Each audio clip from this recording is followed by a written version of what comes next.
കുഞ്ചിയമ്മക്കഞ്ചു മക്കളാണ്. പഞ്ചാര പോമന് കുഞ്ചുവാണ്. തുഞ്ചത്തിരുന്ന തുഴഞ്ഞു കുഞ്ചു, ഇഞ്ചി കടിച്ച് രസിച്ചു കുഞ്ചു.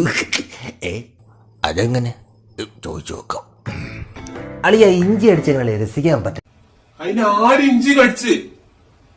തുഞ്ചത്തിരുന്ന കുഞ്ചു ഓന് ഇഞ്ചിയല്ലേ കടിച്ചത്, അല്ലാതെ മഞ്ഞളൊന്നല്ലല്ലോ. അത് കുഞ്ചിയമ്മയുടെ ചോദിക്കേണ്ടി വരും. ഈ കുഞ്ചിയമ്മ ആരാടാ? കുഞ്ചുന്റെ അമ്മ. എടാ പോടാ അങ്ങട്ട്. അത് ഇഞ്ചിയമ്മന്റെ കുഞ്ചു.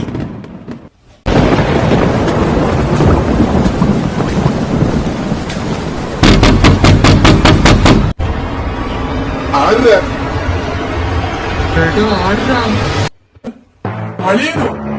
എന്താണ് ഈ മയത്ത്? അളിയ കിടന്നിട്ട് ഉറക്കം പറഞ്ഞില്ല. അതെന്ത്? എന്നാലും കുഞ്ചു അടിച്ച ഇഞ്ചി